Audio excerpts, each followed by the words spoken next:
अरे मोंटू, निशु, रिंकू, चलो अंदर चलो। पंडित जी आ गए हैं, हवन शुरू होने वाला है, बाद में खेलना यहाँ पे। चलो जल्दी अंदर। अभी जो हमको अंदर बुला रहे हैं वो मेरे ताऊ जी हैं। मेरा नाम रिंकू है और ये जो दो मेरे साथ खेल रहे हैं, ये एक मेरे चाचा जी का लड़का निशु है और एक मेरे ताऊ जी का लड़का मोंटू है। मैं सबसे छोटा हूँ इनमें और ये मोंटू सबसे बड़ा है। दरअसल आज हमारे दादाजी की 13वीं है। मतलब उदास होने वाली कोई बात नहीं है इतनी। पापा बोल रहे थे कि बेटा, दादाजी अपनी ज़िंदगी पूरी जी के गए हैं, 95 साल की उम्र में गए हैं, तो इसमें उदास होने की कोई बात नहीं है। बल्कि वो तो थोड़े बीमार रहते थे, तो अब उनके लिए बढ़िया है, वो अब भगवान जी के पास गए हैं। पापा जी ने ऐसा कहा। फिर हम तीनों भाई हाथ पैर धोकर अंदर हवन में गए। तो हवन में जाके बैठे तो पंडित जी अपने मंत्र गाने लगे।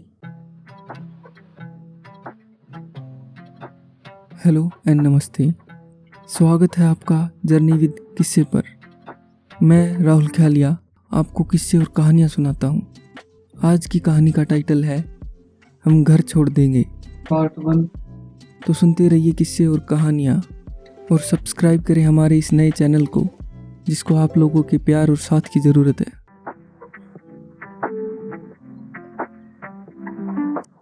वो कुछ बोल रहे थे ओम ओम करके, वो समझ में कुछ नहीं आ रहा था, लेकिन वो बोले ही जा रहे थे। पर उनको देख के मज़ा बड़ा आ रहा था और मुझे तो कई बार लग भी रहा था कि वो एक ही लाइन को कई बार बोल रहे हैं।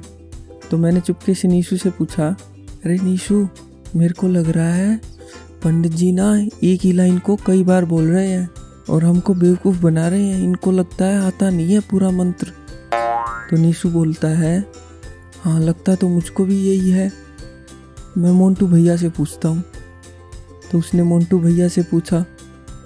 तो मोंटू भैया सबसे बड़े हैं हम में, तो बोले, अरे वो बार बार नहीं बोल रहे, वो एक दो वर्ड बार बार आते हैं मंत्र में, तो हमें लगता है कि वो बार बार बोल रहे हैं। अरे वो रोज़ बोलते हैं ऐसे मंत्र, तो उनको याद होगा, बेवकूफ़ थोड़ी बना रहे होंगे। ये सुन के हम चुप करके बैठ गए। फिर पंडित जी ने हमें 20-1 मिनट बिठाए रखा। फिर उन्होंने कहा कि जजमान, अब हवन पूरा हो गया।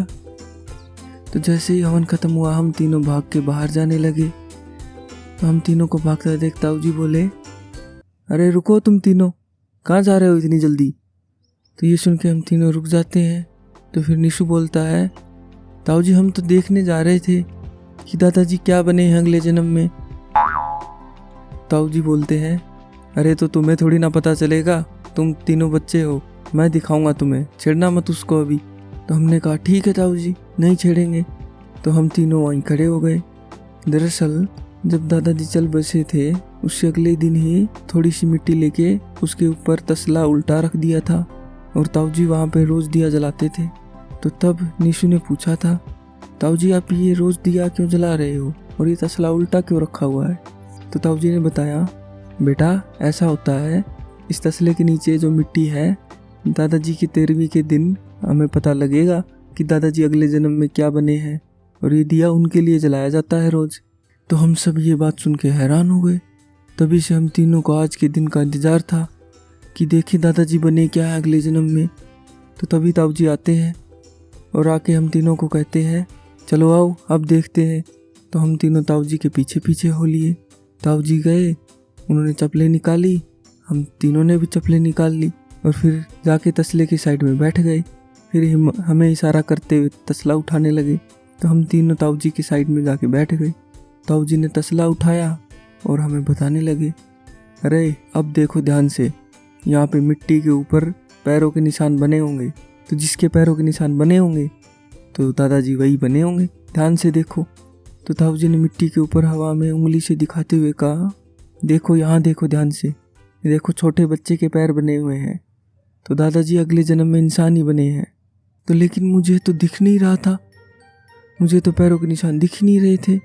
मैंने ध्यान से देखने की कोशिश की, फिर जब नहीं मिले तो मैंने कहा ताऊ जी से, ताऊ जी मुझे तो दिखाई नहीं दे रहे, मुझे तो चिड़िया के पैर दिखाई दे रहे हैं, कहीं दादाजी चिड़िया बने हो अगले जन्म में। तो ताऊ जी बोलते हैं, बेटा रिंकू ध्यान से देखो, चिड़िया नहीं बने, इंसान ही बने, ये देखो ध्यान से। बच्चे के पैरों के निशान नहीं दिखाई दे रहे तुमको?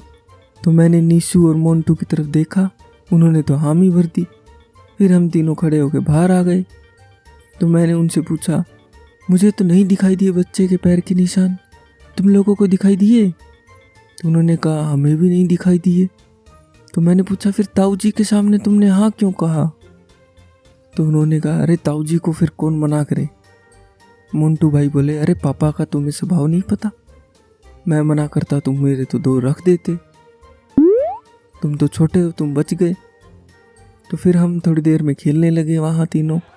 तो खेलते खेलते हम लोगों को शाम हो गई। तो खेल खेल में नीशू का धक्का मोंटू भाई को लग गया और मोंटू भाई का बैलेंस बिगड़ गया और वो गिर गए।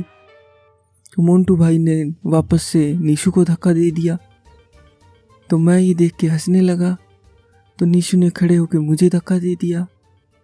फिर हम तीनों एक दूसरे को धक्का देने लगे। तभी ताऊ जी आ जाते हैं। तो हमें दूर से देखते ही बोले, तुम तीनों रुको, क्या कर रहे हो एक दूसरे को धक्का देके, चोट लग गई तो? मुझे और नीशू को डांट मारी और मोंटू भाई को 2 थप्पड़ लगा दिए। थप्पड़ लगाते हुए बोले, तुम तो सबसे बड़े हो इनमें, तुम्हें तो इनका ध्यान रखना चाहिए और तुम्हें इनके साथ लड़ाई कर रहे हो। ये कहते हुए चला गया।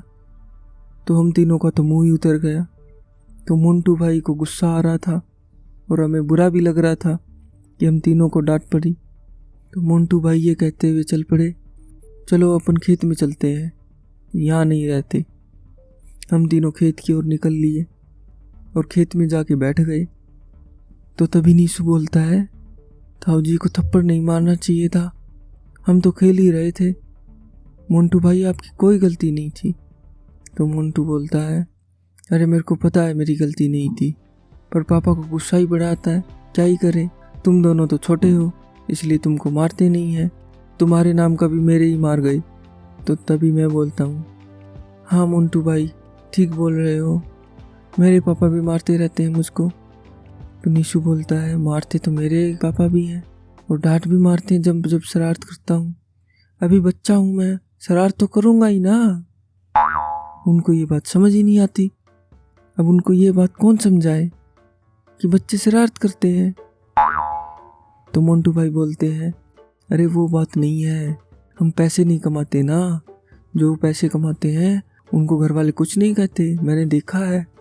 अपने पड़ोस में नहीं है वो सुरेश, वो अपनी सी उम्र में बाहर चला गया था और अब जब लौटा है ना तो पैसे कमाता है, घर वाले उसको कुछ नहीं कहते, वो रात रात तक इधर उधर घूमता रहता है।